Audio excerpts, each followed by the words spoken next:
Well, hello and welcome to another edition of Jonathan from the Heart, where I answer your personal questions in a short video. And real quick before I get started, the shirt I'm wearing today says, "I've got your back." You see the little back there missing? So I just thought I'd share that with the group. Okay, our topic today is what's wrong with me? Why am I still single? And I got to tell you, this happens, this question comes up a lot. Why are you still single? What's wrong with you? Or you seem like a good catch. Why haven't you found someone?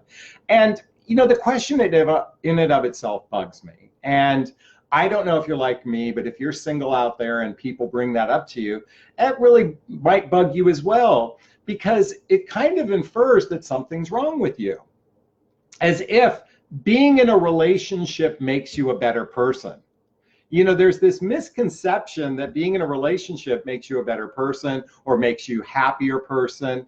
And I can tell you, there are a lot of people out there in relationship that are miserable. They might feel trapped. They might feel kept.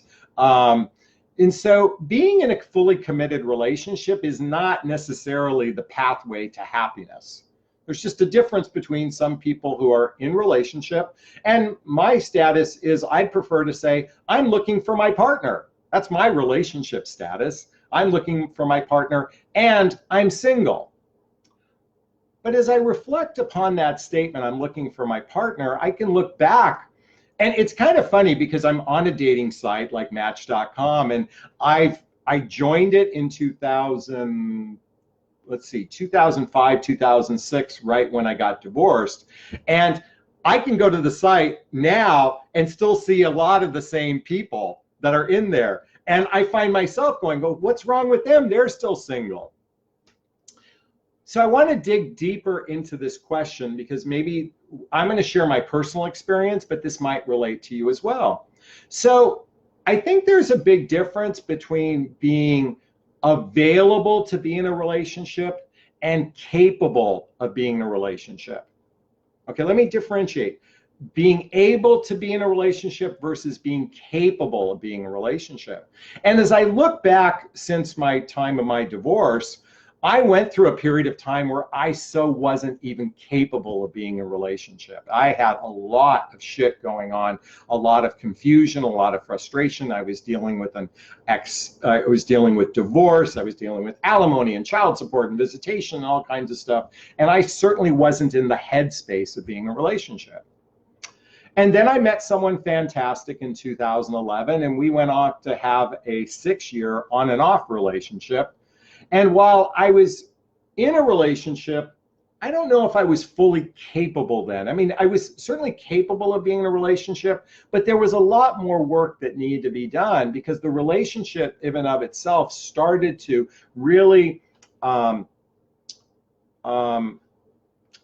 up a lot of my stuff. My stuff being my childhood wounds, my adult traumas in my life that have caused me to be either in fear or in ego.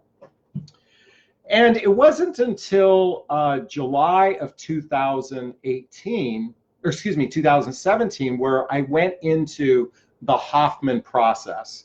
And I'm going to bring up, there's even a book called The Hoffman Process, but I actually went to the 8-day retreat where I worked on my childhood wounds. I worked on my limiting my beliefs and my negative patterns. So let me repeat that. Even though I call it an inner child workshop, it works particularly in your limiting beliefs and your negative patterns. And I had many negative patterns that were surfacing in my relationships that I hadn't really healed. So it wasn't until I did the Hoffman process that I was able to start doing a deeper dive into my own personal growth work. So as I reflect on this question, because what's wrong with me? Nothing is wrong with me. I'm single and I'm looking for a relationship. There's nothing wrong with me. What I've come to realize now in my life, and let's face it, folks, I lost my mother in 2017. I lost my son in 2018. My father moved out of the country in 2018. So I've had a lot of things preoccupying my life, but life shouldn't get in the way of seeking a relationship.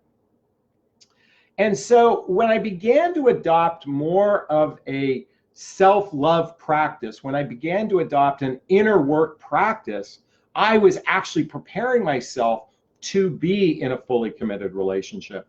And I'm going to share with you another book because it's called The Subtle Art of Not Giving a Fuck by Mark Manson. And why I'm recommending this book is because look at who gives a fuck what you think about my relationship status. I don't give a crap of what you think. What matters most is what I think. And if I begin to think down on myself because I happen to not be in a relationship, if I start going down this poor pity party and gaining sympathy from others or people questioning who I am, that's on me.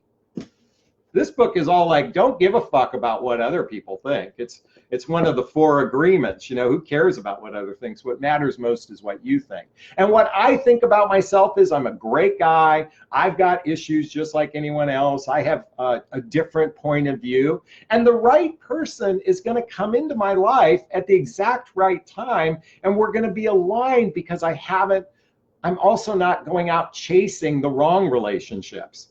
And so just because a person's in relationship doesn't mean they're in the right relationship. And I certainly want to invest in the right relationship for me. The right relationship for me. All right.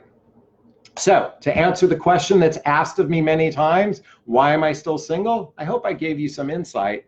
And if you'd like to have your personal questions answered, I invite you to go to my website, jonathanaslay.com. Click the group coaching button to learn about my group called Midlife Love Mastery. And there in that group, not only do we host a once-a-month call where you can ask me questions directly, I have a ton of videos in there. I also, for those that are in the group, we also have a Facebook group where if you ask a question in the group, I typically shoot a video, about a 5 or 6 minute video for the group every morning.